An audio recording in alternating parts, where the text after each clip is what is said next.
everyone, my name is Jordan Rue and I am doing a psychology presentation on the movie A Beautiful Mind. The movie is about a mathematician named John Nash who was a Princeton University graduate with schizophrenia. John goes on in life to become a professor at Wheeler, and while he was a professor there, he thinks he is also working as an undercover agent for the Department of Defense, working to help denotate a nuclear bomb. When he gets sent to the psych ward for the first time, he then finds out that the man he had been working for was in fact made up in his head, and his best friend from Princeton was made up as well. His wife found all the letters he had been sending unopened in the place he was leaving them for the Department of Defense. After he gets out of the psych ward, he was put on a medication to keep the hallucinations away. However, this also affected his personal life, so he stopped taking them. When he stopped taking them, the hallucinations started again, and he almost hurt his wife and son. When that happened, he was then almost sent back to the psych ward for a second time, but he refused to go. His wife told him that she was going to leave him if he didn't go, and he still decided not to. Well, she talked to his doctor from the psych ward, and she told him to just stay there, and that if he tried hurting her, to give them a call. After he faced the fact that they were fake, he decided to try straightening his life out while still seeing the people. Eventually, towards the end of the movie, he became a Nobel Peace nominee, and he worked out how to live his life with the people without them bugging him. Schizophrenia is a mental disorder that has symptoms of hallucinations, delusions, thought and movement disorders, speaking disorders, reduced feelings, and trouble focusing.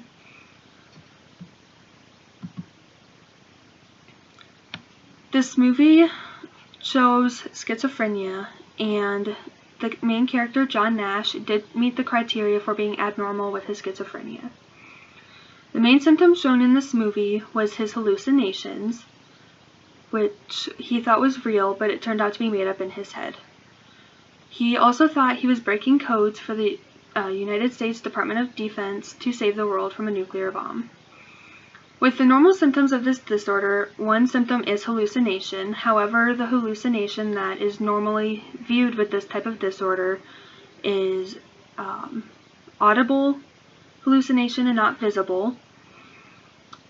And he had some anger issues when he was not taking his medication. I do not believe this is a realistic portrayal of the disorder due to him seeing the people instead of just hearing things.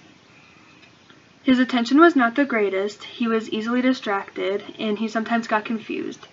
He did not talk very often to many people, so a lot of people were quick to shy away from him, thinking he was weird. And he had some unusual ways of thinking. When he was looking at his math problems, he would look at many different ways, and he would see what he was trying to figure out instead of just think it through. He also walked very stiffly, almost like he was disabled physically in a way.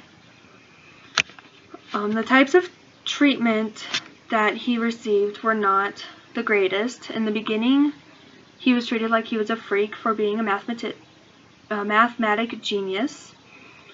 After a while, when he found out they were starting to see things, they started treating him like he was crazy. After they started seeing him as being crazy, he started taking the medication, which completely zoned him out. Over half the time, he was unable to do his job, he was unable to help take care of his son, and he was unable to really please himself or his wife. So he started to stop taking the medication so that way he could go back to being in a somewhat normal relationship with his wife and his son and being able to work again. He went back to Princeton after a while to teach there once he realized that he needed to get a hold on what he was seeing, and they thought he was crazy at first because he would see the people and he would argue with the people, and after a while they hung around him a lot while he was in the library, and they started to realize how much of a genius he actually was, and he became a professor. His disability affected his life with his wife and his son. and he almost lost his wife and son a couple of times. He found out his best friend was really made up in his own head, which made him really depressed. And he did not want to be around a lot of people because of his disorder, which eventually he learned how to be around large groups of people, and that was how he kind of got over his disorder a little bit.